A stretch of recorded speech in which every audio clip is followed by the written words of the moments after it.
सत श्री अकाल। तुसीं देख रहे हो डेली पोस्ट पंजाब हरियाणा हिमाचल ते मैं हाँ तुहाडे नाल राजविंदर कौर लैके हाज़र हैं प्रोग्राम संजीवनी। अज दे इस प्रोग्राम दे विच असीं गलबात करांगे पार्किंसंस बारे।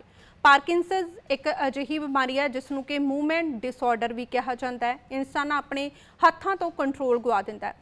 पहला ये समस्या शुरू होंदी है एक उंगली तो, एक पैर तो, एक हत्थ तो, ते हौली हौली इंसान जदों ये समस्या ज़्यादा बढ़ जाती है, आखिरी स्टेज तक पहुँच जाती है, तो इंसान अपनी पूरी बॉडी तो अपना कंट्रोल खो दिंदा है ते इंसान नूं अपने हर काम लई दूसरे की मदद लैनी पैंदी है, दूसरे की हैल्प लैनी पैंदी है।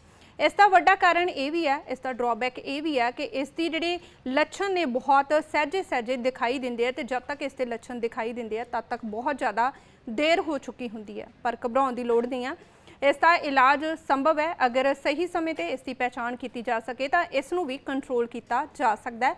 पर इसके लिए डॉक्टर की एडवाइस, डॉक्टर की राय, डॉक्टर दे दसणगे डॉक्टर साहब कि किस तरह के लक्षण ने, किस तरह बचाव किया जा सकता, क्योंकि बहुत ज़्यादा चिंता का विषय। पूरे इंडिया की गल करिए तो हर साल 1 मिलियन पेशेंट ये सामने आते, तो पंजाब दे विच भी कई हज़ार पेशेंट इसके सामने आते हैं। पर वड्डा ड्रॉबैक एक ये भी है कि अवेयरनेस बहुत घट है। सो इसके बारे अवेयरनेस होनी बहुत ज़्यादा जरूरी है, जागरूकता होना बहुत ज़्यादा जरूरी है। सो अज के इस प्रोग्राम के विच असीं इसके बारे ही गलबात करांगे। पार्किंसंस तुसीं भी साडे नाल जुड़ सकते हो, लाइव फोन इन प्रोग्राम है, तुसीं सानूं कॉल कर सकते हो तो अपनी समस्या साडे नाल सांझी कर सकते हो। थोड़ी देर बाद माहिर डॉक्टर साडे नाल होणगे तां तुसीं साडे नाल जुड़ के अपनी समस्या जो भी है सांझी कर सकते हो। पर उस तो पहलां पार्किंसंस है की है, की ये लक्षण ने, किस तरह का यदा इलाज है, तो किस तरह तुसीं पहचान सकते हो कि तुहानूं ये समस्या शुरू हो चुकी है। उससे तुहानूं एक रिपोर्ट दिखाउंदे आ।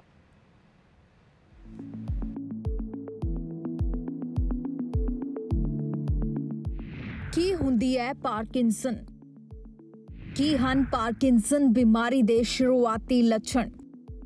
की हन पार्किंसन दे कारण? पार्किंसन बीमारी नूं मूवमेंट डिसऑर्डर भी कहा जाता है। इस बीमारी दे विच जिहड़ियां नसां हत्थां जां पैरां तो दिमाग तक पहुंचदियां ने, ओह काम करन तो असमर्थ हो जांदियां ने। इस कारण इंसान अपने हत्थां तो नियंत्रण गुआ दिंदा है। यह बीमारी उदों हुंदी है जदों दिमाग तक संदेश पहुंचाण वाले डोपामाइन दा पद्धर घट जांदा है। यह डोपामाइन्स हारमोन्स ही हुंदे ने जिन्हां दी मदद नाल सानू खुशी दा एहसास हुंदा है ते यह बीमारी किसी भी व्यक्ति दे शरीर नूं अपनी लपेट दे विच लै लैंदी है। डॉक्टरां दे मुताबिक 50 साल तो वध उम्र दे लोकां 'च यह समस्या ज्यादा हुंदी है। इस कारण शरीर दे काम करन दी समर्था घट जांदी है, हथ कंबदे ने ते शरीर दे विच होर भी कई तब्दीलियां दिखाई दिंदियां ने।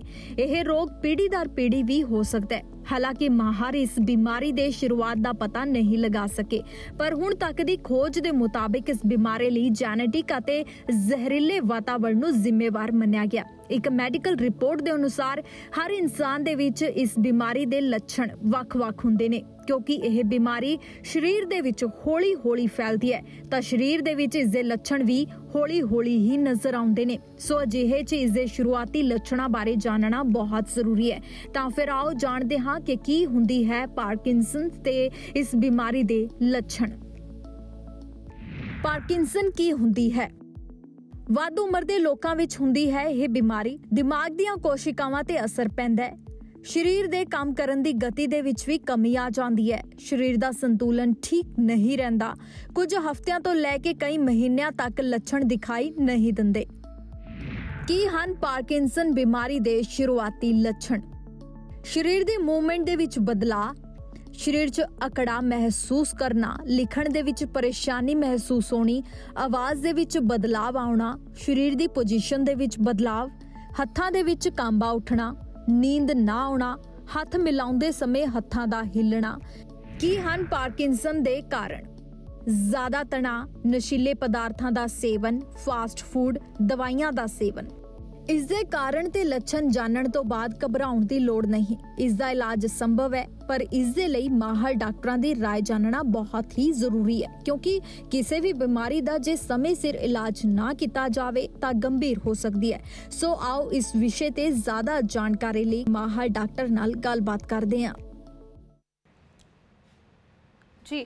ਔਰ ਜਿਸ ਤਰ੍ਹਾਂ ਅਸੀਂ ਦੇਖਿਆ ਕਿ ਪਾਰਕਿੰਸਨਜ਼ ਜਿਹੜੀ ਬਿਮਾਰੀ ਹੈ ਇਹਨੂੰ ਬੁਢਾਪੇ ਦੀ ਬਿਮਾਰੀ ਕਿਹਾ ਜਾਂਦਾ। ਅਕਸਰ ਹੀ ਅਸੀਂ ਦੇਖਦੇ ਹਾਂ ਕਿ ਬਜ਼ੁਰਗਾਂ ਦੇ ਹੱਥ ਕੰਬਦੇ ਸਾਨੂੰ ਦਿਖਾਈ ਦਿੰਦੇ ਆ, ਪਰ ਇਸ ਨੂੰ ਇਸ ਦੀ ਸਟਾਰਟਿੰਗ ਕਿਹਾ ਜਾ ਸਕਦਾ। ਅੱਗੇ ਜਾ ਕੇ ਇਸ ਦੇ परिणाम ਹੈ ਜਿਹੜੇ ਹੋਰ ਵੀ ਘਾਤਕ ਹੋ ਸਕਦੇ ਆ। ਸੋ ਅਵੇਅਰਨੈਸ ਹੋਣਾ ਬਹੁਤ ਜ਼ਰੂਰੀ ਹੈ। ਮਾਹਿਰ ਡਾਕਟਰ ਅਲੋਕ ਜੈਨ ਸਾਡੇ ਨਾਲ ਜੁੜ ਚੁੱਕੇ ਨੇ। ਸਰ, ਸਭ ਤੋਂ ਪਹਿਲਾਂ ਤੁਹਾਡਾ ਸਵਾਗਤ ਕਰਦੇ ਹਾਂ ਡੇਲੀ ਪੋਸਟ ਪੰਜਾਬ ਹਰਿਆਣਾ ਹਿਮਾਚਲ ਦੇ। Thank you ma'am. ਜੀ, ਸਤਿ ਸ਼੍ਰੀ ਅਕਾਲ ਜੀ। ਡਾਕਟਰ ਅਲੋਕ ਜੈਨ, ਜਿਸ ਤਰ੍ਹਾਂ ਕਿ ਅਸੀਂ ਪਾਰਕਿੰਸਨਸ ਦੀ ਗੱਲ ਕਰ ਰਹੇ ਹਾਂ, ਪੰਜਾਬ ਦੇ ਵਿੱਚ ਵੀ ਇਸ 'ਤੇ ਬਹੁਤ ਸਾਰੇ ਕੇਸ ਸਾਹਮਣੇ ਆਉਂਦੇ ਆ, ਤਾਂ ਇਹ ਹੈ ਕੀ ਹੈ ਜੇਕਰ ਸਰਲ ਭਾਸ਼ਾ ਦੇ ਵਿੱਚ ਇਹਨੂੰ ਆਪਾਂ ਦਰਸ਼ਕਾਂ ਨੂੰ ਸਮਝਾਉਣਾ ਚਾਹੀਏ? पार्किंसन डिजीज बहुत कॉमन बीमारी है, लेकिन यदि अवेयरनेस लोग में काफी घट हैगी है। बेसिकली ਅਸੀਂ ਮੰਨਦੇ ਕਿ ਬ੍ਰੇਨ ਦੇ ਕੁਝ ਪਾਰਟ ਹਿੱਸੇ ਸ਼ਰਿੰਕ ਹੋਣਾ ਸ਼ੁਰੂ ਹੋ ਜਾਂਦੇ ਨੇ। ਇੱਕ ਨਿਊਰੋਡੀਜਨਰੇਟਿਵ ਡਿਜ਼ੀਜ਼ ਹੈ ਜਿੱਥੇ ਬ੍ਰੇਨ ਦੇ ਕੁਝ ਸੈੱਲ ਡੀਜਨਰੇਟ ਕਰਨਾ ਸ਼ੁਰੂ ਕਰ ਜਾਂਦੇ ਨੇ। ਬਾਕੀ ਬ੍ਰੇਨ ਦੇ ਮੁਕਾਬਲੇ ਜ਼ਿਆਦਾ ਸੈੱਲ ਕੁਝ ਖਾਸ ਏਰੀਏ ਜੋ ਡੀਜਨਰੇਟ ਕਰਦੇ ਨੇ, ਤਾਂ ਬ੍ਰੇਨ ਦੇ ਕੁਝ ਕੈਮੀਕਲ ਘਟਨੇ ਸ਼ੁਰੂ ਹੋ ਜਾਂਦੇ। ਜਿਵੇਂ ਤੁਸੀਂ ਆਪ ਦੱਸਿਆ ਡੋਪਾਮਾਈਨ ਕੈਮੀਕਲ, ਉਹ ਮੇਨ ਇਨਵੋਲਵ ਹੁੰਦਾ ਜੀ। ਉਸਦੇ ਘਾਟ ਕਰਕੇ ਇਹਦੇ ਜੋ ਲੱਛਣ ਆਉਂਦੇ ਨੇ ਕਿ ਪੇਸ਼ੈਂਟ ਸਲੋ ਹੋ ਜਾਂਦਾ ਹੈ। ਰੋਜ਼ਮर्रा ਦੇ ਕੰਮ ਪੇਸ਼ੈਂਟ ਅੱਗੇ ਨਾਲੋਂ ਸਲੋ ਹੋ ਜਾਂਦਾ, ਹਰ ਕੰਮ ਨੂੰ ਜ਼ਿਆਦਾ ਟਾਈਮ ਲੈਂਦਾ। ਬੋਡੀ ਤੋਂ ਅਕੜਨ ਆਉਣੀ ਸ਼ੁਰੂ ਹੋ ਜਾਂਦੀ ਹੈ, ਫਿਟਨੈਸ ਆਉਂਦੀ ਹੈ, ਰਿਜਿਡਿਟੀ ਜਿਸ ਨੂੰ ਕਹਿੰਦੇ ਹੈਗੇ, ਤੇ ਫਿਰ ਬੋਡੀ ਕੰਪਨ ਆਉਣਾ ਸ਼ੁਰੂ ਹੋ ਜਾਂਦਾ। ਇੱਕ ਪਾਸੇ ਦੇ ਹੱਥ ਜਾਂ ਪੈਰ ਵਿੱਚ ਕੰਪਨ ਆਉਣਾ ਸ਼ੁਰੂ ਹੋ ਜਾਂਦਾ ਹੈਗਾ ਤੇ ਪੋਸਟਰ ਇੰਸਟੇਬਿਲਿਟੀ ਹੁੰਦੀ ਹੈ, ਕਿਉਂਕਿ ਪੇਸ਼ੈਂਟ ਦਾ ਬੈਲੈਂਸ ਵਿਗੜਨ ਲੱਗ ਜਾਂਦਾ, ਚੱਲਣ ਫਿਰਨ ਉਹਨੂੰ ਦਿੱਕਤ ਆਉਂਦੀ ਹੈਗੀ। ਇਹ ਮੇਨ 4 ਲੱਛਣ ਨੇ। ਧੀਮਾਪਨ ਆਉਣਾ ਬੋਡੀ ਵਿੱਚ, ਹੱਥਾਂ ਵਿੱਚ ਜਾਂ ਪੈਰਾਂ 'ਚ ਕੰਪਨ ਆਉਣਾ ਇੱਕ ਪਾਸੇ ਨੂੰ, ਬੋਡੀ ਵਿੱਚ ਅਕੜਨ ਆ ਜਾਣਾ, ਰਿਜਿਡਿਟੀ ਤੇ ਪੋਸਟਰ ਇੰਸਟੇਬਿਲਿਟੀ, ਆਪਣੇ ਬੋਡੀ ਦਾ ਪੋਸਚਰ, ਆਪਣਾ ਬੈਲੈਂਸ ਖਰਾਬ ਹੋਣਾ। ਇਹ 4 ਲੱਛਣਾਂ ਵਿੱਚੋਂ 2 ਲੱਛਣ ਜੇ ਸਾਨੂੰ ਇੱਕ ਪੇਸ਼ੈਂਟ ਨੂੰ ਮਿਲਦੇ ਨੇ ਤਾਂ ਉਸ ਪਾਰਕਿੰਸਨ ਦੀ ਸੰਭਾਵਨਾ ਕਾਫੀ ਵੱਧ ਜਾਂਦੀ ਹੈ ਜੀ। ਡਾਕਟਰ ਸਾਹਿਬ, ਹੁਣ ਸਵਾਲ ਇਹ ਵੀ ਸਾਹਮਣੇ ਆਉਂਦਾ ਹੈ, ਇਹ ਵੀ ਖੜਾ ਹੁੰਦਾ ਹੈ ਕਿ ਹੁੰਦਾ ਕਿਉਂ ਆ ਪਾਰਕਿੰਸਨਜ਼? ਬੇਸ਼ੱਕ ਇਹਨੂੰ ਬੁਢਾਪੇ ਦੀ ਬਿਮਾਰੀ ਕਿਹਾ ਜਾਂਦਾ, ਕੀ ਇਹ ਉਸ ਏਜ ਦੇ ਵਿੱਚ ਜਾ ਕੇ ਹੁੰਦਾ ਕਿ ਉਸ ਤੋਂ ਪਹਿਲਾਂ ਵੀ ਹੋ ਸਕਦਾ? ਮੈਮ, ਪਾਰਕਿੰਸਨ ਦੇ ਜ਼ਿਆਦਾਤਰ ਪੇਸ਼ੈਂਟ ਅਸੀਂ ਥੋੜੀ ਲੇਟ ਉਮਰ 'ਚ ਹੀ ਦੇਖਦੇ, 50 ਸਾਲ ਤੋਂ ਬਾਅਦ ਹੀ ਇਹਦੀ ਪ੍ਰੈਵਲੈਂਸ ਜੋ ਹੈ ਜ਼ਿਆਦਾ ਦੇਖੀ ਜਾਂਦੀ ਹੈਗੀ। ਤੇ ਜਿਵੇਂ ਮੈਂ ਕਿਹਾ ਕਿ ਇਹਨੂੰ ਅਸੀਂ ਨਿਊਰੋਡੀਜਨਰੇਟਿਵ ਡਿਸਆਰਡਰ ਕਹਿੰਦੇ ਹਾਂ, ਕਿ ਬ੍ਰੇਨ ਦੇ ਕੁਝ ਸਪੈਸਿਫਿਕ ਸੈੱਲ ਸੰਗਠਨ ਦੇ ਨਾਲ ਸ਼ਰਿੰਕ ਹੋਣ ਦੇ ਨਾਲ ਜਾਂ ਡੀਜਨਰੇਟ ਕਰਨ ਕਰਕੇ ਇਹ ਚੀਜ਼ ਆਉਂਦੀ ਹੈਗੀ। ਤਾਂ ਅਫਕੋਰਸ ਇਹ ਸਭ ਤੋਂ ਵੱਡਾ ਫੈਕਟਰ ਹੈ। ਓਲਡ ਏਜ ਦੇ ਵਿੱਚ ਰਿਸਕ ਇਹਦਾ ਪਾਰਕਿੰਸਨ ਹੋਣ ਦਾ ਵੱਧ ਜਾਂਦਾ ਹੈ ਛੋਟੀ ਉਮਰ ਦੇ ਮੁਕਾਬਲੇ। ਲੇਕਿਨ ਪਾਰਕਿੰਸਨ ਡਿਜ਼ੀਜ਼ ਇਸ ਕਿਸਮ ਦੀ ਹੋਰ ਬਿਮਾਰੀਆਂ ਕਿਸੇ ਵੀ ਉਮਰ ਤੇ ਹੋ ਸਕਦੀਆਂ ਹੈ। ਇਨਫੈਕਟ 40-50 ਸਾਲ ਤੋਂ ਘੱਟ ਉਮਰ ਤੇ ਇੱਕ ਨੂੰ ਪਾਰਕਿੰਸਨ ਦੇ ਸਿੰਪਟਮ ਆਉਂਦੇ, ਅਸੀਂ ਉਹਨੂੰ ਯੰਗ ਔਨਸੈਟ ਪਾਰਕਿੰਸਨ ਡਿਜ਼ੀਜ਼ ਕਹਿੰਦੇ ਹੈਗੇ। ਕਈ ਫੈਕਟਰਸ ਹੁੰਦੇ ਨੇ ਮੈਮ ਜਿਸ ਕਰਕੇ ਪਾਰਕਿੰਸਨ ਡਿਜ਼ੀਜ਼ ਹੋ ਜਾਂਦਾ ਹੈ। ਕੁਝ ਜੈਨੇਟਿਕ ਫੈਕਟਰਸ ਹੁੰਦੇ ਨੇ, ਯਾਨੀ ਕਿ ਕੁਝ ਲੋਕਾਂ ਦੇ ਜੈਨੇਟਿਕ ਮੇਕਅਪ ਐਸਾ ਹੁੰਦਾ ਕਿ ਉਹਨਾਂ ਦੀ ਬੋਡੀ ਨੂੰ ਪਾਰਕਿੰਸਨ ਹੋਣ ਦੀ ਸੰਭਾਵਨਾ ਕਿਸੇ ਦੂਸਰੇ ਬੰਦੇ ਦੇ ਮੁਕਾਬਲੇ ਜ਼ਿਆਦਾ ਹੁੰਦੀ ਹੈ। ਇਸ ਦੇ ਨਾਲ ਕੁਝ ਐਨਵਾਇਰਨਮੈਂਟਲ ਫੈਕਟਰਸ ਜੁੜ ਜਾਂਦੇ ਨੇ, ਕੁਝ ਐਕਸਟਰਨਲ ਫੈਕਟਰਸ, ਕੁਝ ਹੋਰ ਬਾਹਰੀ ਕਾਰਨ, ਜਿਸ ਕਰਕੇ ਜਦੋਂ ਇਕੱਠੇ ਦੋਨੇ ਚੀਜ਼ਾਂ ਹੁੰਦੀਆਂ ਕਿ ਉਹਨਾਂ ਲੋਕਾਂ 'ਚ ਪਾਰਕਿੰਸਨ ਦੀ ਸੰਭਾਵਨਾ ਵੱਧ ਜਾਂਦੀ ਹੈ। ਡਾਕਟਰ ਜੈਨ, ਜਿਸ ਤਰ੍ਹਾਂ ਮੈਂ ਜਦੋਂ ਪੜ੍ਹ ਰਹੀ ਸੀ, ਰਿਸਰਚ ਕਰ ਰਹੀ ਸੀ, ਤਾਂ ਮੈਂ ਇਹ ਵੀ ਪੜ੍ਹਿਆ ਕਿ ਇਹਦੇ ਲੱਛਣ ਹੈ ਬਹੁਤ ਹੌਲੀ ਦਿਖਾਈ ਦਿੰਦੇ ਆ, ਲਾਈਕ ਮਹੀਨਿਆਂ ਤੋਂ ਲੈ ਕੇ ਕਈ ਸਾਲਾਂ ਤੱਕ ਵੀ ਲੱਗ ਜਾਂਦੇ ਆ। ਤੇ ਫਿਰ ਇਸ ਦੀ ਪਹਿਚਾਣ ਕਿਵੇਂ ਕੀਤੀ ਜਾਵੇ, ਕਿਉਂਕਿ ਜਦ ਤੱਕ ਸਮੱਸਿਆ ਸ਼ੁਰੂ ਹੋ ਜਾਂਦੀ ਹੋਊਗੀ ਫਿਰ ਇਸ ਨੂੰ ਕੰਟਰੋਲ ਕਰਨਾ ਕਿੰਨਾ ਕੁ ਔਖਾ ਹੈ?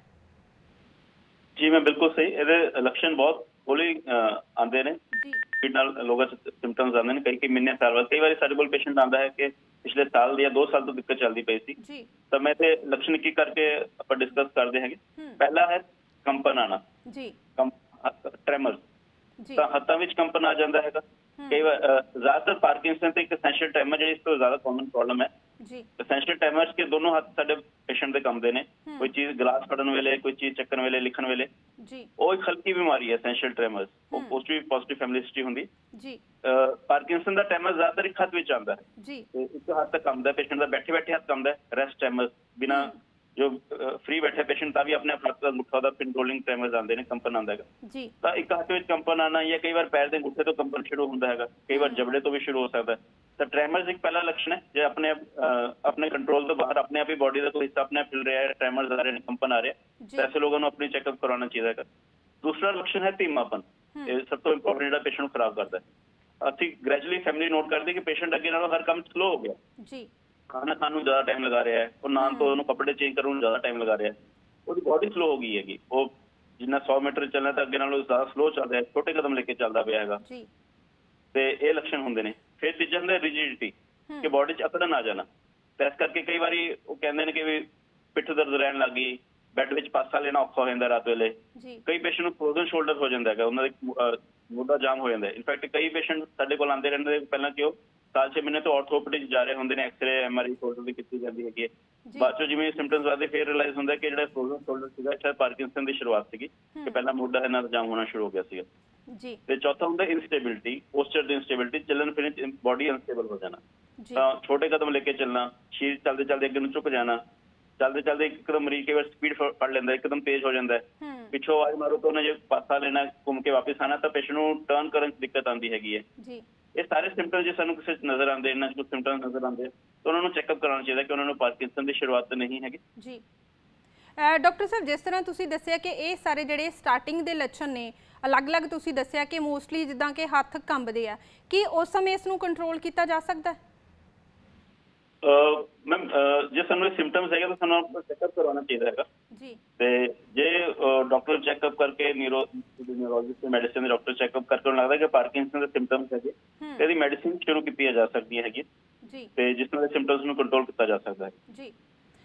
डॉक्टर जैन अगर आप स्टेजिस की गल करिए, जिस तरह तुसीं दस्सिया ही है कि पहला हत्थां पैरां तो उहदी मूवमेंट हुंदी है, फिर हौली हौली वधदी जांदी है, किन्नियां इहदियां स्टेजिस हैगियां? अगर फस्ट स्टेज तो लैके एंड तक आप गल करिए तो पेशेंट की लाइफ किन्नी हुंदी है? मैम कोई स्पेसिफिक लाइफ स्पैन से नहीं कह सकते, काफ़ी पेशेंट की बीमारी बहुत वाइड स्पैक्ट्रम की बीमारी बहुत तेज होंगी, जी बहुत जल्दी कुछ सालों के अंदर उन्होंने डिपेंडेंसी वज जाती है, बैड रिडन हो जाते हैं। काफ़ी पेशेंट की बीमारी हल्की रहती है तो काफ़ी सालों अच्छे ठीक निकल जाते हैं उन्होंने, तो पेशेंट टू पेशेंट वेरी करता है, लेकिन 10 तो 15 साल तक ग्रेजुअली सिम्पटम्स बढ़ते हैं। पहले 4-5 सालों में ज़्यादातर मोटर सिम्पटम्स के बॉडी स्लो हो जाना, जाम हो जाना, कंपन नए होंगे ने। उस तो बाद कुछ लोगों को मैमरी डिस्टर्बेंस आनी शुरू होती है, यादाश्त दिक्कत आनी शुरू होती है, कुछ लोगों को साइकोसिस होनी शुरू हो जाती है कि हेलुसिनेशन होने शुरू हो जाती है, वहम पैना शुरू हो जाता है, तो ओवर पीरियड ऑफ टाइम उन्होंने कई बार मैमरी लॉस बढ़ता जाता है। तो कुछ लोगों च कि मोटर फ्लक्चुएशन होंगी कि दवाई के बावजूद कदे बॉडी एकदम फास्ट हो जाती है, कदे बॉडी एकदम स्लो हो जाती है, तो इस जो एडवांस पार्किंसन के जो सिम्पटम्स ज़्यादातर 8-10 साल के बीमारी तो बाद अपीयर होंगे जी। डॉक्टर साहब जिस तरह के अंकड़े जिहड़े वो कहते हैं कि इंडिया दे विच हर साल 1 मिलियन पेशेंट इहदे सामने आउंदे आ, जेकर पंजाब की गल करिए तो तुहाडे कोले डेली की अगर आप गल कर लीए तो किन्ने क पेशेंट है जिहड़े इस समस्या नाल जुड़े हुए तुहाडे कोल आउंदे आ? जी पार्किंसन डिजीज काफी कॉमन है, इनफैक्ट कुछ डाटा कहता है कि 1 लाख चो अराउंड 100 तो 200 बंदियां नूं पार्किंसन डिजीज हुंदा है जी।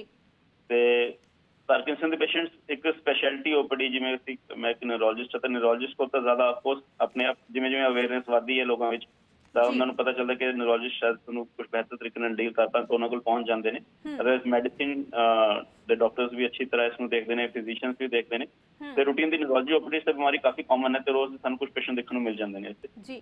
डॉक्टर साहब अवेयरनेस तुहानू लगदा कि लोकां च किन्नी क है? क्योंकि पंजाब के लोगों की गल करिए तो लगता है कि इस समस्या नू लैके अवेयरनेस बहुत घट है, तो किस तरह के प्रोग्राम जिहड़े होने चाहिए कि लोगों तक इस बीमारी नू लैके अवेयरनेस पहुंचे? जी मैम अवेयरनेस जो लोगों में होएगी तो जल्दी एक मेडिकल एड लेंगे, जल्दी अपना चेकअप करवाएंगे। पार्किंसन वर्गी कुछ और बीमारी जिन्होंने बेहतर तरीके नाल ठीक कर सकते और रूल आउट की जान टाइम सिर। कुछ दवाइयां ऐसी हो सकती हैं, कई पेशेंट लॉन्ग टर्म पे साइकेट्री की मेडिसिन सारे होंगे, एंटी साइकोटिक होंगे ने जिन्होंने कहने ड्रग इंड्यूस पार्किंसोनिज्म के दवाई करके उन्होंने पार्किंसन के लक्षण आ गए।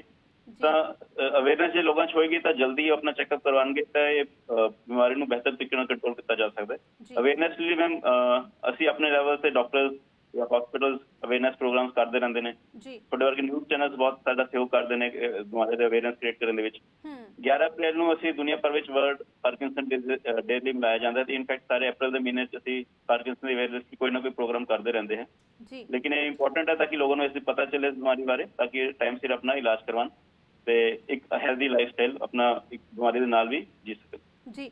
और डॉक्टर साहब मेडिसिन की गल करिए तो किस तरह दी मेडिसिन है जिहड़ियां दित्तियां जांदियां, क्योंकि बुढ़ापे दे विच हुंदा जब बैड रिडन हो जाते हैं तो वैसे ही जिस तरह नींद ना आना, याददाश्त की कमी होना, होर बहुत सारिया समस्या बुढ़ापे दे विच जाके अक्सर ही हो जांदियां, तो फिर किस तरह ट्रीट किया जाता पेशेंट नूं? जी मैम पार्किंसन बेसिकली असीं दवाइयां दे नाल ही ट्रीट करते हैं, मेजोरिटी पेशेंट दवाइयां ही दित्तियां जांदियां हैं। तो जिवें असीं गल कर रहे थे कि डोपामीन नाम का कैमिकल जिहड़ा शरीर बनना घट जाता है ब्रेन दे विच, जिस करके सारे लक्षण आते हैं। तो ज़्यादातर दवाइयां उस किस्म दी होंदियां जिहड़ी body which dopamine they release नूं वधांदियां हैं, डायरैक्टली इनडायरैक्टली एक्शन करदियां ते डोपामीन दे लेवल शरीर च वधांदियां हैगियां। इससे हैगा कि पेशेंट ਨੂੰ ਰੈਗੂਲਰ ਮੈਡੀਸਿਨ ਖਾਣੀਆਂ ਪੈਂਦੀਆਂ ਨੇ ਰੈਗੂਲਰ ਮੈਡੀਸਿਨ ਖਾਣੀਆਂ ਪੈਂਦੀਆਂ ਕਈ ਵਾਰੀ ਮੈਡੀਸਿਨ 4-4 5-5 ਘੰਟੇ ਦੇ ਗੈਪ ਤੇ ਖਾਣੀ ਪੈਂਦੀ ਹੈਗੀ ਜਿਹੜੀ ਕਿ ਉਹਨੇ ਜਿੰਨੇ ਘੰਟੇ ਦਵਾਈ ਦਾ ਅਸਰ ਰਹਿੰਦਾ ਉਨੀ ਦੇਰ ਲਈ ਪੇਸ਼ੈਂਟ ਠੀਕ ਚੱਲਦਾ ਹੈ ਬੋਡੀ ਸਲੋਨੈਸ ਕੰਪਨ ਘਟ ਜਾਂਦਾ ਤੇ ਜਿਵੇਂ ਜੀ ਦਵਾਈ ਦਾ ਅਸਰ ਖਤਮ ਹੋ ਜਾਂਦਾ ਪੇਸ਼ੈਂਟ ਨੂੰ ਦੁਬਾਰਾ ਦਵਾਈ ਖਾਣੀ ਪੈਂਦੀ ਜੀ ਤੇ ਇੱਕ ਕੰਸਰਨ ਹੈਗਾ ਕਿ ਪੇਸ਼ੈਂਟ ਨੂੰ ਮੈਡੀਸਿਨ ਰੈਗੂਲਰ ਖਾਣੀ ਪੈਂਦੀ ਹੈ ਤੇ ਲੇਕਿਨ ਰੈਗੂਲਰ ਮੈਡੀਸਿਨ ਦੇ ਨਾਲ ਦਵਾਈਆਂ ਕਈ ਵਾਰ ਘਟਦੀ ਵੱਧਦੀ ਰਹਿੰਦੀ ਹੈ ਪੇਸ਼ੈਂਟ ਦੇ ਲੱਛਣਾਂ ਦੇ ਮੁਤਾਬਿਕ ਮੈਕਸਿਮਮ ਪੇਸ਼ੈਂਟ ਇੱਕ ਅੱਛਾ ਲਾਈਫ ਸਟਾਈਲ ਲੰਬੇ ਟਾਈਮ ਲਈ ਇੰਡੀਪੈਂਡੈਂਟ ਲਾਈਫਸਟਾਈਲ ਆਪਣਾ ਜੀ ਸਕਦੇ ਨੇ ਜੀ ਔਰ ਰਿਕਵਰੀ ਰੇਟ ਕਿੰਨਾ ਹੈ ਇਹਦੇ ਵਿੱਚ ਮੈਮ ਬਿਮਾਰੀ ਨੂੰ ਅਸੀਂ ਵਧਣ ਤੋਂ ਨਹੀਂ ਰੋਕ ਸਕਦੇ ਜੀ ਕੋਈ ਐਸੀ ਮੈਡੀਸਿਨ ਨਹੀਂ ਡਿਵੈਲਪ ਹੋਈ ਜਿਹੜੀ ਕਿ ਮੈਡੀਸਿਨ ਬਿਮਾਰੀ ਨੂੰ ਵਧਣ ਤੋਂ ਰੋਕ ਦੇਗੀ ਕਿਉਂਕਿ ਅਲਟੀਮੇਟਲੀ ਇੱਕ ਨਿਊਰੋਡੀਜਨਰੇਟਿਵ ਡਿਸਆਰਡਰ ਹੈ ਬ੍ਰੇਨ ਸ਼੍ਰਿੰਕ ਹੁੰਦਾ ਹੈ ਬ੍ਰੇਨ ਦਾ ਕੁਝ ਹਿੱਸਾ ਸ਼੍ਰਿੰਕ ਹੁੰਦਾ ਹੈ ਅਸੀਂ ਲੇਕਿਨ ਬਿਮਾਰੀ ਨੂੰ ਕੰਟਰੋਲ ਕਰ ਸਕਦੇ ਹਾਂ ਇੱਕ ਮੈਂ ਮੈਸੇਜ ਦੇਣਾ ਚਾਹੂੰਗਾ कई बार सानू पेशेंट आके कहते हैं जी किसी 2 साल हो गए या 6 महीने हो गए दवाई खाते दवाई खाता रहना मैं ठीक है दवाई छड़ के मैंने दिक्कत आ रही है किस किस्म का इलाज है जी लेकिन सानू बीमारी अपने समझ नहीं पाएगी जिवें शुगर का मरीज है शुगर के मरीज में शरीर च कैमिकल इंसुलिन बनना घट जाता पैंक्रियास तो इंसुलिन घटन करके उन्होंने इंसुलिन के टीके लगाए जाते हैं दवाइयां दित्तियां जांदियां ताकि शुगर नू कंट्रोल करके रखा जाता है अहीं ब्लड प्रेशर है हार्ट का कोई पेशेंट है हार्ट डिजीज है जिन्हें असी बीमारी को जड़ों खत्म नहीं कर सकते असी सारे बॉडी का स्ट्रक्चर चेंज नहीं कर सकते लेकिन असी दवाइयां नाल काफी हद तक उन्होंने कंट्रोल कर सकते जी तो जो भी पार्किंसन के पेशेंट्स ने उन्होंने एक बार जो पहला डायग्नोसिस बनता है तो उन्होंने अजकल तो नैट से लोग पढ़ लेंगे ने कि ये हो सकता वो हो सकता है तो लोगों के दिमाग च काफी निराशा पैदा हो जाती है कि मैंने क्यों बीमारी लग गई मेरे नाल ही ऐसा क्यों होया मैंने क्यों हो गया तो मैं जड़ों तक कदे खत्म होनी नहीं तो फैक्ट है कि असी जड़ों इन्हें खत्म नहीं कर सकते लेकिन फिर भी पेशेंट्स को निराश होने की लोड़ नहीं है दवाइयां दे नाल बहुत अच्छा कंट्रोल किया जाता है जिवें शुगर का मरीज लंबी दवाई खाता है थायराइड का मरीज लंबी दवाई खाता है दवाई रेगुलर खानी पैंदी है डॉक्टर की सलाह दे नाल चलना पैंदा है रेगुलर चैकअप करवाने पैंदे ने ते पेशेंट की हेल्दी लाइफस्टाइल काफी लंबे टाइम ਲਈ अपना कर सकता है जी रेगुलर एक्सरसाइज में बहुत जरूरी है जी बिल्कुल और कितना लंबा समय ਜਿਹੜਾ ਪੇਸ਼ੈਂਟ ਨੂੰ ਇਹਦੀ ਮੈਡੀਸਿਨ ਲੈਣੀ ਪੈਂਦੀ ਹੈ ਠੀਕ ਹੋਣ ਦੇ ਲਈ ਮੈਡੀਸਿਨ ਜੇ ਇੱਕ ਵਾਰੀ ਪਾਰਕਿੰਸਨ ਡਿਜ਼ੀਜ਼ ਕਨਫਰਮ ਹੁੰਦਾ ਹੈ ਤਾਂ ਪੇਸ਼ੈਂਟ ਨੂੰ ਲਾਈਫ ਲੌਂਗ ਮੈਡੀਸਿਨ ਖਾਣੀ ਪੈਂਦੀ ਹੈ ਜੀ ਦਵਾਈਆਂ ਲਾਈਫ ਲੌਂਗ ਚੱਲਦੀਆਂ कि बेसिकली तो जो ब्रेन कैमिकल नहीं बन रहा है घट गया असं कैमिकल दवाई राही बाहरों देते रहने जिवें असं गड्डी पेट्रोल भरने तो गड्डी चलती है एक तरह उस तरह की चीज हो जाती है कि ब्रेन कैमिकल नहीं बन रहा कैमिकल असं दवाई राही दे रहे हैं तो शरीर चलता रहता है तो दवाई लाइफ लॉन्ग खानी पैंदी है लेकिन इसको एक्सेप्ट करिए तो अपना प्रॉपर इलाज करवाइए जी डॉक्टर जैन जिस तरह तुसीं क्या कि ਇਹਦੀ ਸਟਾਰਟਿੰਗ ਤੋਂ ਲੈ ਕੇ ਐਂਡ ਤੱਕ ਜਦੋਂ ਸਟੇजेस ਦੇ ਅਕੋਰਡਿੰਗ ਕੀ ਇਹਦੇ ਸਿੰਪਟਮ ਬਦਲਦੇ ਜਾਂਦੇ ਆ ਜਾਂ ਜਿਹੜੀ ਸਾਡੀ ਬਾਡੀ ਆ ਉਹਦੇ ਵਿੱਚ ਚੇਂजेस ਆਉਂਦੇ ਜਾਂਦੇ ਆ जी मैम कुछ और सिम्पटम्स अपीयर होंगे इनफैक्ट कई सिम्पटम्स जिन्होंने ਅਸੀਂ नॉन मोटर सिम्पटम्स कहते हैं ਉਹ ਤਾਂ ਕਈ ਵਾਰੀ ਪਹਿਲਾਂ अपीयर हो ਜਾਂਦੇ ਨੇ ਪਹਿਲਾਂ ਅਸੀਂ ਉਹਨੂੰ ਐਸ ਨॉन स्पेसिफिक सिम्पटम्स ਮੰਨ ਲੈਂਦੇ ਹਾਂ ਕਈ ਲੋਕਾਂ ਨੂੰ ਪਾਰਕਿੰਸਨ ਦੇ ਜਿਹੜੇ ਮੇਨ ਲੱਛਣ ਹੈ ਕਿ ਬੋਡੀ ਸਲੋ ਹੋ ਜਾਣਾ ਕੰਪਨ ਆਣਾ ਉਸ ਤੋਂ ਪਹਿਲਾਂ ਕਈ ਲੋਕਾਂ ਨੂੰ ਯਾਦਾਸ਼ਤ ਕਈ ਲੋਕਾਂ ਨੂੰ ਨੀਂਦ ਦੀ ਦਿੱਕਤ ਆਣੀ ਸ਼ੁਰੂ ਹੋ ਜਾਂਦੀ ਹੈ ਸਲੀਪ ਡਿਸਟਰਬੈਂਸ ਹੁੰਦੀ ਹੈ ਕਈ ਲੋਕਾਂ ਨੂੰ ਉਹਨਾਂ ਨੂੰ ਸੁੰਘਣ ਦੀ ਸ਼ਮਤਾ ਘਟ ਜਾਂਦੀ ਹੈ ਐਨੋਸਮੀਆ ਜਿਹਨੂੰ ਕਹਿੰਦੇ ਸੁੰਘਣ ਦੀ ਸ਼ਮਤਾ ਘਟ ਜਾਂਦੀ ਹੈਗੀ ਕਈ ਲੋਕਾਂ ਨੂੰ ਕਬਜ਼ੀ ਰਹਿਣੀ ਸ਼ੁਰੂ ਹੋ ਜਾਂਦੀ ਹੈ ਇਹ ਇਨੀਸ਼ੀਅਲ ਸਿੰਪਟਮਸ ਹੁੰਦੇ ਨੇ ਜਿਹੜੇ ਕਈ ਵਾਰ ਆਪਾਂ ਨॉन स्पेसिफिक ਇਗਨੋਰ ਕਰਦੇ ਨੇ ਕਹਿੰਦਾ ਚਲੋ ਕਿਸੇ ਨੂੰ ਵੀ ਹੋ ਸਕਦੇ ਨੇ ਜੀ ਫਿਰ ਉਹਨਾਂ ਨੂੰ ਮੋਟੇ ਸਿੰਪਟਮਸ ਆਉਂਦੇ ਨੇ ਕਿ ਮਾਪਨ ਅਕੜਨ ਕੰਪਨ ਸਲੋ ਹੋ ਜਾਣਾ 5-7 ਸਾਲ ਦੀ ਬਿਮਾਰੀ ਤੋਂ ਬਾਅਦ ਕੁਝ ਲੋਕਾਂ 'ਚ ਫਰਕ ਨਹੀਂ ਕੁਝ ਲੋਕਾਂ 'ਚ ਮੈਮਰੀ ਲਾਸ ਹੋਣਾ ਸ਼ੁਰੂ ਹੋ ਜਾਂਦਾ ਮੈਮਰੀ ਡਿਸਟਰਬੈਂਸ ਹੋਣੀ ਸ਼ੁਰੂ ਹੁੰਦੀ ਹੈ ਕੁਝ ਲੋਕਾਂ ਨੂੰ ਸਾਈਕੈਟ੍ਰਿਕ ਕੰਪਲੇਂਟਸ ਆਉਣੀਆਂ ਸ਼ੁਰੂ ਹੋ ਜਾਂਦੀਆਂ ਕਿ ਉਹਨਾਂ ਦੇ ਬਿਹੇਵੀਅਰ ਚੇਂਜ ਹੋਣ ਲੱਗ ਜਾਂਦਾ ਹੈ ਟੈਸਟ ਵੱਲ ਚੱਲਣ ਲੱਗਦੇ ਨੇ ਕੁਝ ਲੋਕਾਂ ਨੂੰ ਵਹਿਮ ਦੀ ਬਿਮਾਰੀ ਲੱਗ ਜਾਂਦੀ ਹੈ ਸਾਈਕੋਸਿਸ ਹੋਣੀ ਸ਼ੁਰੂ ਹੋ ਜਾਂਦੀ ਹੈ ਕੁਝ ਪੇਸ਼ੈਂਟ ਜਿਹੜੇ ਅੱਛੀ ਰੈਗੂਲਰ ਮੈਡੀਸਿਨ ਲੈਂਦੇ ਰਹੇ ਹੋਣ ਅੱਛੀ ਡਾਈਟ ਲੈ ਰਹੇ ਹੋਣ ਰੈਗੂਲਰ ਐਕਸਰਸਾਈਜ਼ ਕਰਦੇ ਰਹੇ ਹੋਣ ਤਾਂ ਇਹ ਸਿੰਪਟਮਸ ਡਿਲੇ ਹੁੰਦੇ ਜਾਂਦੇ ਨੇ ਉਹਨਾਂ ਦਾ ਚੰਗਾ ਟਾਈਮ ਜ਼ਿਆਦਾ ਨਿਕਲ ਜਾਂਦਾ ਤੇ ਜਿਹੜੀ ਲੇਟ ਕੰਪਲਿਕੇਸ਼ਨਸ ਉਹਨੀ ਹੀ ਲੇਟ ਆਉਂਦੀਆਂ ਦੇਰੀ ਨਾਲ ਆਉਂਦੀਆਂ ਅਲਟੀਮੇਟਲੀ ਕਾਫੀ ਪੇਸ਼ੈਂਟਸ ਇਸ ਤਰ੍ਹਾਂ ਦੇ ਨੋ ਡਾਊਟ ਹੁੰਦੇ ਨੇ ਜਿਹੜੇ ਇੱਕ ਸਟੇਜ ਤੋਂ ਬੈਡ ਰਿਡਨ ਹੋ ਜਾਂਦੇ ਨੇ ਤੇ ਉਹਨਾਂ ਨੂੰ ਇੱਕ ਲਾਈਫ ਸਪੋਰਟ ਇੱਕ ਹਰ ਵੇਲੇ ਕੇਅਰ ਦੀ ਲੋੜ ਪੈਂਦੀ ਹੈ ਲੇਕਿਨ ਮੈਜੋਰਟੀ ਪੇਸ਼ੈਂਟ ਅੱਛੀ ਦਵਾਈ ਦੇ ਨਾਲ ਅੱਛੇ ਰੈਗੂਲਰ ਫਾਲੋਅਪ ਤੇ ਮੈਡੀਸਿਨ ਤੇ ਐਕਸਰਸਾਈਜ਼ ਦੇ ਨਾਲ ਅੱਛੀ ਡਾਈਟ ਦੇ ਨਾਲ ਆਪਣੇ ਸਿੰਪਟਮਸ ਨੂੰ ਕੰਟਰੋਲ ਰੱਖ ਸਕਦੇ ਨੇ ਤੇ ਆਪਣੀ ਕਾਫੀ ਜ਼ਿੰਦਗੀ ਅੱਛੀ ਠੀਕ ਟਾਈਮ ਕੱਟ ਸਕਦੇ ਨੇ ਜੀ ਡਾਕਟਰ ਸਾਹਿਬ ਇਹ ਸਾਰੇ ਸਿੰਪਟਮ ਨੇ ਪਾਰਕਿੰਸਨਸ ਦੇ ਜੇਕਰ ਅਸੀਂ ਵਹਿਮ ਦੀ ਗੱਲ ਕਰੀਏ ਬਹੁਤ ਸਾਰੇ ਲੋਕਾਂ ਨੂੰ ਇਹ ਸਮੱਸਿਆ ਕਾਮਨਲੀ ਹੁੰਦੀ ਹੈ ਵਹਿਮ ਦੀ ਗੱਲ ਕਰ ਲਈਏ ਜਾਂ ਸਟ੍ਰੈਸ ਦੀ ਗੱਲ ਕਰ ਲਈਏ ਜਾਂ ਯਾਦਾਸ਼ਤ ਦੀ ਕਮੀ ਇਹ ਵੀ ਇਸ ਦੇ ਨਾਲ ਘਟਣੀ ਸ਼ੁਰੂ ਹੋ ਜਾਂਦੀ ਹੈ ਕਿ ਜੇਕਰ ਕਿਸੇ ਦੇ ਵਿੱਚ ਸਿਰਫ ਇਹ 2 ਸਿੰਪਟਮ ਦਿਖਦੇ ਨੇ ਤਾਂ ਉਹਨੂੰ ਪਾਰਕਿੰਸਨਸ ਦੇ ਨਾਲ ਜੋੜਿਆ ਜਾ ਸਕਦਾ ਹੈ ਨਹੀਂ ਮੈਂ ਬਿਲਕੁਲ ਵੀ ਨਹੀਂ ਇਨਫੈਕਟ ਇਹ ਤਾਂ ਜੇ ਕਿਸੇ ਨੂੰ ਪਾਰਕਿੰਸਨ ਡਿਜ਼ੀਜ਼ ਹੈ ਤਾਂ ਕਾਫੀ ਪੁਰਾਣਾ ਪਾਰਕਿੰਸਨ ਡਿਜ਼ੀਜ਼ ਉਸ ਤੋਂ ਬਾਅਦ ਉਹਨਾਂ 'ਚ ਮੈਮਰੀ ਦੇ ਜਾਂ ਸਾਈਕੈਟ੍ਰਿਕ ਸਿੰਪਟਮਸ ਆਉਂਦੇ ਨੇ ਜੀ ਹਰ ਪੇਸ਼ੈਂਟ ਜਿਹਨੂੰ ਥੋੜੀ ਬਹੁਤੀ ਮੈਮਰੀ ਲਾਸ ਹੈ ਜਾਂ ਕਿਸੇ ਨੂੰ ਥੋੜੀ ਬਹੁਤੀ ਸਾਈਕੈਟ੍ਰਿਕ ਕੰਪਲੇਂਟਸ ਹੈਗੀਆਂ ਸਟ੍ਰੈਸ ਹੈ ਉਹਨੂੰ ਇਹ ਬਿਲਕੁਲ ਆਪਣੇ ਦਿਮਾਗ 'ਚ ਗਲਤਫਹਿਮੀ ਨਾ ਪਾਲਣ ਕਿ ਉਹਨਾਂ ਨੂੰ ਪਾਰਕਿੰਸਨ ਦੀ ਪ੍ਰੋਬਲਮ ਹੈਗੀ ਜੀ ਇਹ ਸਿੰਪਟਮਸ ਬਹੁਤ ਕਾਮਨ ਹੈ ਹਰ ਦੂਸਰੀ ਬਿਮਾਰੀ 'ਚ ਹੋ ਸਕਦੇ ਨੇ ਅੱਜ ਕੱਲ੍ਹ ਕਈ ਐਕਸਟਰਨਲ ਫੈਕਟਰਸ ਵੀ ਹੁੰਦੇ ਨੇ ਲੇਕਿਨ ਇਹ ਸਿੰਪਟਮਸ ਆਪਣੇ 'ਚ ਪਾਰਕਿੰਸਨ ਦਾ ਇਸ਼ਾਰਾ ਨਹੀਂ ਕਰਦੇ ਜੀ ਜੀ और डॉक्टर साहब सपोर्टिव केयर कितनी कुछ जरूरी है? पढ़न सपोर्टिव केयर कितनी कुछ जरूरी है? क्योंकि सपोर्टिव केयर में कुछ पेशेंट ਜਿਹੜਾ ਐਡਵਾਂਸ ਪਾਰਕਿੰਸਨ ਦੀ ਤੇ 4 ਪਾਰਕਿੰਸਨ ਦੀ ਜਿਹੜੀ ਚਲੇ ਜਾਂਦੇ ਨੇ ਜੀ, ਜਿਹੜੇ ਕਿ ਮੈਡੀਸਿਨਸ ਆਪਾਂ ਉਹਨਾਂ ਨੂੰ ਕੱਪੜੇ ਚੇਂਜ ਕਰਨ ਲਈ ਵੀ, ਖਾਣਾ ਖਾਣ ਲਈ, ਵਾਸ਼ਰੂਮ ਵਗੈਰਾ ਜਾਣ ਲਈ, ਸਫਾਈ ਰੱਖਣ ਲਈ ਜੀ ਕੁਝ ਲੋਕਾਂ ਨੂੰ ਲੋੜ ਪੈਂਦੀ ਹੈ ਤਾਂ ਉਹਨਾਂ ਦੇ ਜ਼ਿਆਦਾਤਰ ਫੈਮਿਲੀ ਮੈਂਬਰ ਇਸ ਚੀਜ਼ ਇਨਵੋਲਵ ਹੁੰਦੇ ਨੇ ਇਹਦੇ ਵਿੱਚ। ਤੇ ਉਸ ਤੋਂ ਪਹਿਲਾਂ ਜਦ ਤੱਕ ਪੇਸ਼ੈਂਟ ਇੰਡੀਪੈਂਡੈਂਟ ਹੈਗਾ ਉਦੋਂ ਤੱਕ ਤਾਂ ਵੈਸੇ ਉਹਨਾਂ ਨੂੰ ਰੈਗੂਲਰ ਮੈਡੀਸਿਨਸ ਲੈਣਾ, घर के फैमिली मैंबर्स में ध्यान रखना कि मेडिसिन टाइम से ले रहे ने, दवाइयां काफी ज्यादा होंगी तो गोलियां ध्यान रखना कि गोलियां मिक्स तो नहीं हो गई, सही डोज में मेडिसिन देना, कई बार डोज घट वध हो जाती है, गड़बड़ हो जाती है, मेडिसिन टाइम सिर देना, जिवें सिंडोपा जैसी दवाई देने मेन एक खाने भी घंटा पहला देती आवे, घंटा बाद चो देती आवे, खाने नाल देने तो खाने दवाई का असर नहीं आता, हाई प्रोटीन डाइट नाल ना देना, जो मेन संडोपा देने तो उसले हाई प्रोटीन डाइट उसले ना देना, ये कई चीज़ां हैं ਜਿਹੜੇ फैमिली मैंबर जिन्हें रिस्पोंसिबिलिटी होंदी है कि जिन्हें ध्यान रखन ताकि घट्टो घट डोज से बेहतर इलाज उन्हां दा हो सके। जी डॉक्टर साहब ਇਹਦੇ ਵਿੱਚ अगर आप एक्सरसाइज की गल करिए ਜਾਂ ਜਿਹੜੀਆਂ ਚੀਜ਼ਾਂ ਤੁਸੀਂ ਦੱਸੀਆਂ ਕਿ ਨਹੀਂ ਲੈਣੀਆਂ ਚਾਹੀਦੀਆਂ, एक्सरसाइज और डाइट किस तरह की होनी चाहिए है? मैम एक्सरसाइज बहुत जरूरी है, जिवें कि तुसीं पहला सवाल पूछा सी कि जे सानू किसी नूं अर्ली डायग्नोसिस हो जांदा, टाइम से पता चल जांदा पार्किंसन है जी, कि असीं दवाई नाल उहनूं रोक सकदे हां। ये फैक्ट है कि हजे ऐसी कोई दवाई प्रूवन नहीं हुई कि जिहड़ा टाइमली डायग्नोसिस होकर असीं बीमारी नूं अगे वधन तो रोक सकदे, असीं बीमारी नूं वधन तो शायद नहीं रोक सकदे ऐसी डेट विच, लेकिन कुछ स्टडीज हैगियां कि जो पेशेंट जिन्हां दी रेगुलर वॉक करदे रहिंदे ने, रेगुलर चलदे रहिंदे ने, फिजिकल एक्टिविटी रखदे ने, उन्हां विच उन्हां दी मैमरी दी प्रॉब्लम, उन्होंने गेट की प्रॉब्लम यानी कि चलन की दिक्कत लेट आती है, तो एक असं मैसेज हर पेशेंट को देने कि चलते फिरते ना रहो, चाहे बॉडी थोड़ी स्लो है, चाहे छोटे कदम लेके चल रहे हो, लेकिन दिमाग च अपने कोई वहम ना रखो, वो कोई अपने आप हीन भावना ना रखो, चलते फिरते रहो, तुरते रहो, एक्सरसाइज करते रहो, योगा करते रहो, मेडिटेशन करते रहो, जे फिजिकल एक्टिविटी होएगी तो उन्होंने गेट, उन्होंने चलन की क्षमता ठीक रहेगी, काफी साल ठीक निकल जाएंगे, उन्होंने मैमरी प्रॉब्लम भी नहीं आएगी, जो कई पेशेंट पार्किंसन डिमेंशिया हो जाता है। तो फिजिकल एक्टिविटी इंपॉर्टेंट है।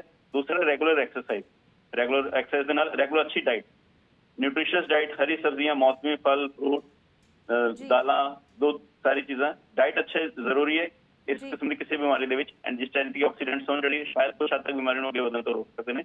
तीसरा हर किस्म के नशे तो परहेज, चाहे स्मोकिंग है, तंबाकू है, अल्कोहल है, नशे तो परहेज वो सानू इसनूं वधण तो रोक सकता है। तीसरा कोई होर दवाइयां भी, कई बार कोई डिप्रेशन दवाइयां कुछ पेशेंट खा रहे होंदे ने, वो डॉक्टर की सलाह तो बिना अपने आप ना लेंदे रहना, कई बार कोई दवाइयां का साइड इफेक्ट ये हो सकता है जिसनूं असीं जानती तो अवॉइड करें। जी डॉक्टर साहब लास्ट ते तुसीं कोई सलाह अपनी तरफ तो देना चाहुंदे हो? जी मेरा टेक होम मैसेज तो यही रहेगा पेशेंट के लिए कि जे तुहानूं पार्किंसन की बीमारी डायग्नोस दसी गई है तो पहली गल तो निराश ना हो कि मैनूं की बीमारी लगी, मेरे नाल क्यों होया, वो तो रब ने जो बीमारी जिसनूं देती ठीक है, लेकिन अपना चलते फिरते रहो, फिजिकल एक्टिविटी बहुत जरूरी है, अच्छी डाइट लो तो दवाइयां मिस ना करो। जे तुसीं अपनी दवाइयां टाइम से लेंदे रहोगे, डॉक्टर की सलाह ना लेंदे रहोगे, महीने बाद 2 महीने जो चैकअप बोलेगा चैकअप कराते रहोगे, जे तुहानूं कोई नए सिम्पटम्स आ रहे हैं तुसीं अपने डॉक्टर नाल फ्रीली डिस्कस करोगे, ये सारी चीज़ों का परहेज रखोगे तो तुसीं काफ़ी हद तक नॉर्मल, काफ़ी किन्ने साल नॉर्मल लाइफ अपनी व्यतीत कर सकते हो बिना कोई ज़्यादा बीमारी तुहानूं बहुत ज़्यादा परेशान नहीं करेगी। जी डॉक्टर लोक जैन तुसीं साडे नाल जुड़े इस प्रोग्राम दे विच, उस दे लई तुहाडा बहुत बहुत थैंक्स। थैंक यू मैम, धन्यवाद जी। और जिस तरह के डॉक्टर साहब ने दस्सिया कि घबराउण की लोड़ नहीं है, किसी को भी ये समस्या हो जाती है तो ये नहीं है कि इसनूं कंट्रोल किया जा सकता है, इसनूं कंट्रोल किया जा सकता है, अपना लाइफ स्टाइल जिहड़ा वो बदलना चाहिए, डेली एक्सरसाइज करो तो इस तो निजात पाई जा सकती है। कल फिर हाजिर होवांगे एक नवे टॉपिक के नाल, तद तक लिए जुड़े रहो डेली पोस्ट पंजाब हरियाणा हिमाचल दे नाल। Daily post Punjab Haryana Himachal, journalism of hope.